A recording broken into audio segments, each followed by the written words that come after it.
ജൂജീസ് favourite വേൾഡിന്റെ വാചന കേൾവിയിലേക്ക് എല്ലാവർക്കും സ്വാഗതം. പ്രതിദിന വിശുദ്ധ വേദപുസ്തക വായന 1027 ദിവസം. അപ്പോസ്തല പ്രവൃത്തികൾ 11 അധ്യായം. ജാതികളും ദൈവവചനം കൈക്കൊണ്ടു എന്ന് അപ്പോസ്തലന്മാരും യഹൂദിയയിലുള്ള സഹോദരന്മാരും കേട്ടു. പത്രോസ് യെരുശലേമിൽ എത്തിയപ്പോൾ പരിച്ഛേദനക്കാർ അവനോട് വാദിച്ചു, നീ അഗ്രചർമ്മികളുടെ അടുക്കൽ ചെന്ന് അവരോടുകൂടെ ഭക്ഷിച്ചു എന്ന് പറഞ്ഞു.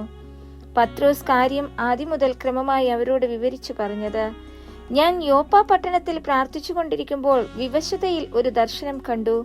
ആകാശത്തിൽ നിന്ന് 4 കോണും കെട്ടി ഇറക്കിയ വലിയ തുപ്പട്ടി പോലെ ഒരു പാത്രം എന്റെ അടുക്കലോളം വന്നു. അതിൽ ഞാൻ സൂക്ഷിച്ചു നോക്കിയപ്പോൾ ഭൂമിയിലെ നാൽക്കാലികളെയും കാട്ടുമൃഗങ്ങളെയും ഇഴജാതികളെയും ആകാശത്തിലെ പറവകളെയും കണ്ടു. പത്രോസെ, എഴുന്നേറ്റ് അറുത്തു തിന്നുക എന്ന് എന്നോട് പറയുന്ന ഒരു ശബ്ദവും കേട്ടു. അതിന് ഞാൻ, ഒരിക്കലും പാടില്ല കർത്താവെ, മലിനമോ അശുദ്ധമോ ആയതൊന്നും ഒരിക്കലും എന്റെ വായിൽ ചെന്നിട്ടില്ലല്ലോ എന്ന് പറഞ്ഞു. ആ ശബ്ദം പിന്നെയും ആകാശത്തിൽ നിന്ന്, ദൈവം ശുദ്ധീകരിച്ചത് നീ മലിനമെന്ന് വിചാരിക്കരുത് എന്ന് ഉത്തരം പറഞ്ഞു. ഇത് 3 പ്രാവശ്യം ഉണ്ടായി. പിന്നെ എല്ലാം തിരികെ ആകാശത്തിലേക്ക് വലിച്ചെടുത്തു. അപ്പോൾ തന്നെ കൈസരിയയിൽ നിന്ന് എന്റെ അടുക്കൽ അയച്ചിരുന്ന 3 പുരുഷന്മാർ ഞങ്ങൾ പാർത്ത വീട്ടിന്റെ മുൻപിൽ നിന്നിരുന്നു. ഒന്നും സംശയിക്കാതെ അവരോടുകൂടെ പോകുവാൻ ആത്മാവ് എന്നോട് കൽപ്പിച്ചു. ഈ 6 സഹോദരന്മാരും എന്നോടുകൂടെ പോന്നു. ഞങ്ങൾ ആ പുരുഷന്റെ വീട്ടിൽ ചെന്നു. അവൻ തന്റെ വീട്ടിൽ ഒരു ദൂതൻ നിൽക്കുന്നത് കണ്ടു എന്നും, നീ യോപ്പയിലേക്ക് ആളയച്ച് പത്രോസ് എന്ന് മറുപേരുള്ള ശീമോനെ വരുത്തുക. നീയും നിന്റെ ഗൃഹം മുഴുവനും രക്ഷിക്കപ്പെടുവാനുള്ള വാക്കുകളെ അവർ നിന്നോട് സംസാരിക്കും എന്ന് ദൂതൻ പറഞ്ഞു എന്നും ഞങ്ങളോട് അറിയിച്ചു. ഞാൻ സംസാരിച്ചു തുടങ്ങിയപ്പോഴേക്ക് പരിശുദ്ധാത്മാവ് ആദിയിൽ നമ്മുടെ മേൽ എന്ന പോലെ അവരുടെ മേലും വന്നു. അപ്പോൾ ഞാൻ, യോഹന്നാൻ വെള്ളം കൊണ്ട് സ്നാനം കഴിപ്പിച്ചു, നിങ്ങൾക്കോ പരിശുദ്ധാത്മാവ് കൊണ്ട് സ്നാനം ലഭിക്കുമെന്ന് കർത്താവ് പറഞ്ഞ വാക്ക് ഓർത്തു. ആകയാൽ കർത്താവായ യേശുക്രിസ്തുവിൽ വിശ്വസിച്ചവരായ നമുക്ക് തന്നതുപോലെ അതേ ദാനത്തെ അവർക്കും ദൈവം കൊടുത്തുവെങ്കിൽ ദൈവത്തെ തടുപ്പാൻ തക്കവണ്ണം ഞാൻ ആർ?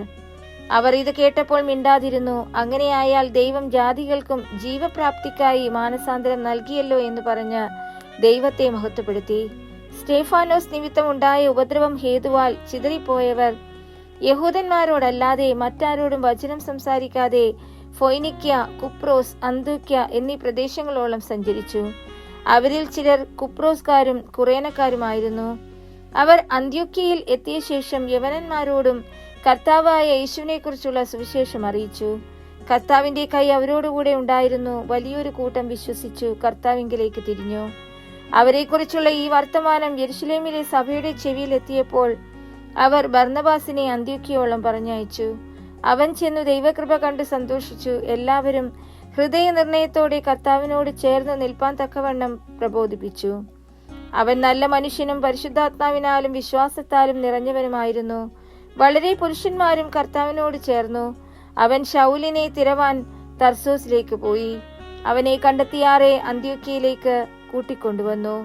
അവർ ഒരു സംവത്സരം മുഴുവനും സഭായോഗങ്ങളിൽ കൂടുകയും ബഹുജനത്തെ ഉപദേശിക്കുകയും ചെയ്തു. ആദ്യം അന്ത്യോക്യയിൽ വെച്ച് ശിഷ്യന്മാർക്ക് ക്രിസ്ത്യാനികൾ എന്ന് പേർ ഉണ്ടായി. ആ കാലത്ത് യെരുശലേമിൽ നിന്ന് പ്രവാചകന്മാർ അന്ത്യോക്യയിലേക്ക് വന്നു. അവരിൽ അഗബോസ് എന്നു പേരുള്ള ഒരുവൻ എഴുന്നേറ്റ് ലോകത്തിലൊക്കെ മഹാക്ഷാമം ഉണ്ടാകുമെന്ന് ആത്മാവിനാൽ പ്രവചിച്ചു. അത് ക്ലൗദിയോസിന്റെ കാലത്ത് സംഭവിച്ചു. അപ്പോൾ യഹൂദിയിൽ പാർക്കുന്ന സഹോദരന്മാരുടെ ഉദവിക്കായി ശിഷ്യന്മാരിൽ ഓരോരുത്തൻ പ്രാപ്തി പോലെ കൊടുത്തയപ്പാൻ നിശ്ചയിച്ചു. അവർ അത് നടത്തി ബർന്നബാസിന്റെയും ശൗലിന്റെയും കയ്യിൽ മൂപ്പന്മാർക്ക് കൊടുത്തയച്ചു.